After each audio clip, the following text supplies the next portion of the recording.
tuned into Before Bed.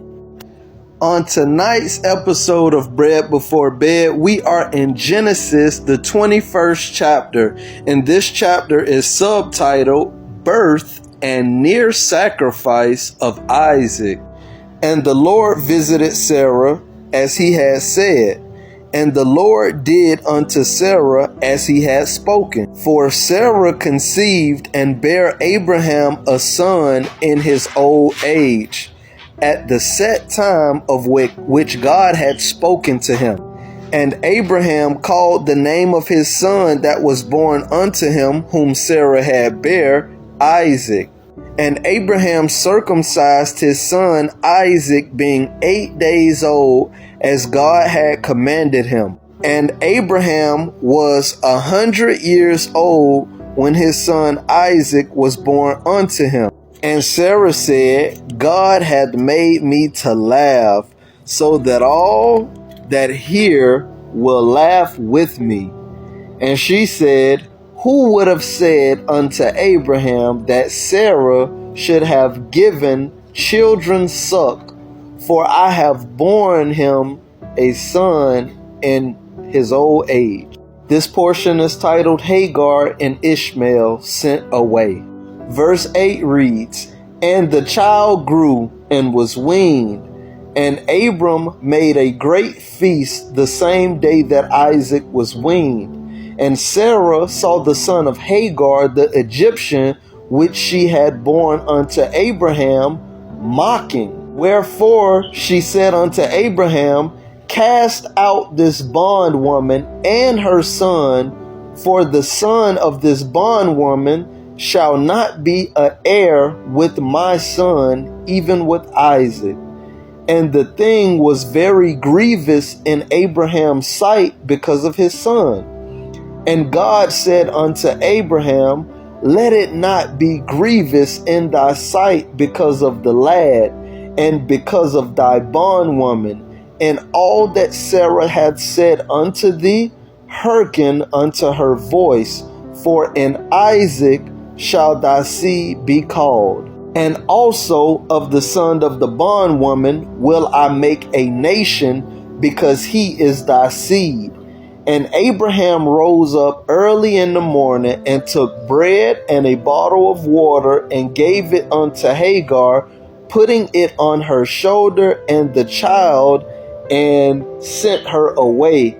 And she departed and wandered in the wilderness of Beersheba. And the water was spent in the bottle, and she cast the child under one of the shrubs.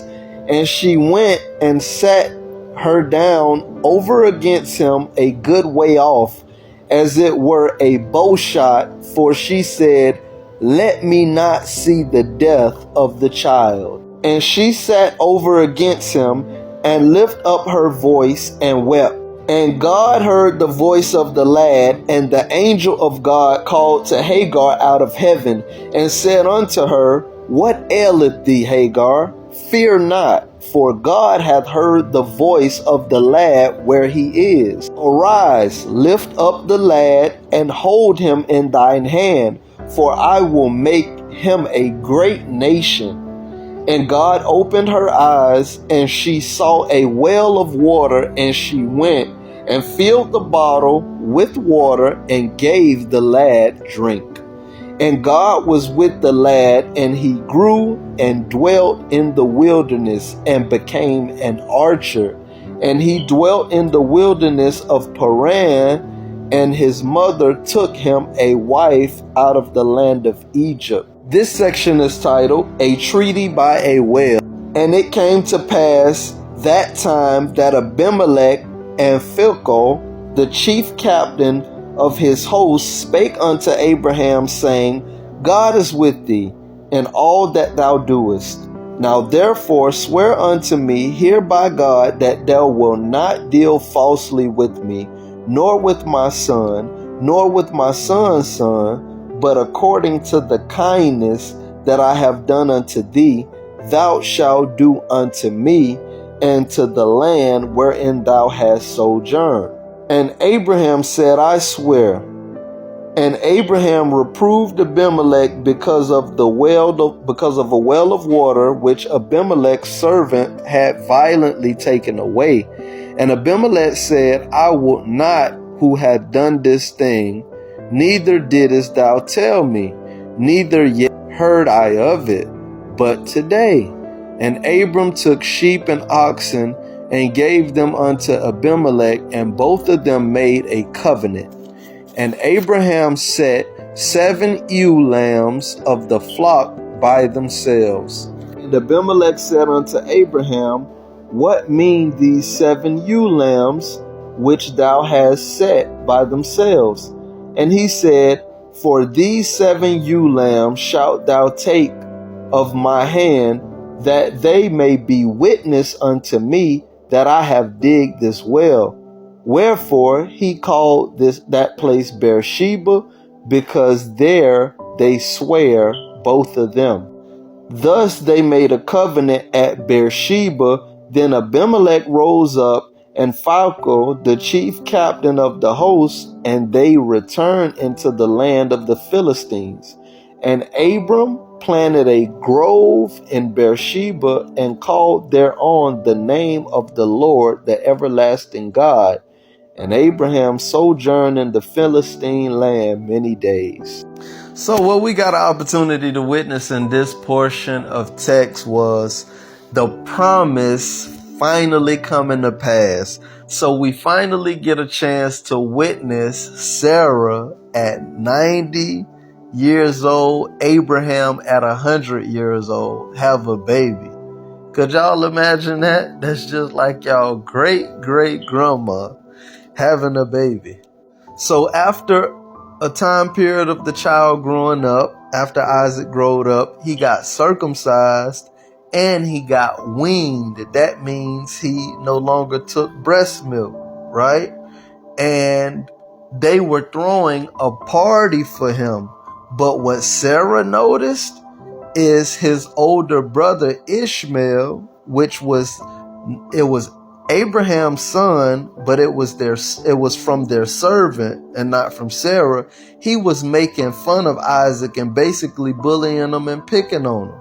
So Sarah wasn't having it, and it created enmity. It stirred up anger on the inside of Sarah to the point where she ran in at Abraham and she told him, you need to do something about this bondservant, about this servant girl, about this maid, because her son is picking on my son and she just needs to go. Because this is the second time that they had a confrontation. Remember the first time Sarah beat Hagar and sent her off. This is the second time. So Sarah is just completely fed up with it. And Abraham did as Sarah commanded, sent Hagar off, and she wandered in the wilderness. But what I love about the text is no matter if she's the servant or not, God was always with her. When she was in the wilderness and she felt hopeless and she felt like her son was about to die, they ain't had no resources, it wasn't no more water to drink, an angel showed up and communicated with her on behalf of her and her son's well-being and let them know, hey, y'all gonna be straight. God gonna take care of y'all. And God supernaturally allowed her eyes to be open, and she saw a well, and then they went and took something to drink. And the story proceeded on to talk about how she even found a wife for her son and everything. Then we break off into a scene where Abraham had to make a covenant with Abimelech because evidently one of Abimelech's servants tried to steal Abraham's well, right? So he made Abraham promise to not do anything wrong, hurt him or anything, or his sons, or anybody that belonged to him because of this. And they made a formal apology and a formal agreement. So this portion really was just to let us know that the story is continuing on and continuing to unfold, and that the promise that God made to Abraham and Sarah has not only come to pass, but they've got beyond it, and they've got to witness their son grow up a little bit. I'm right before God.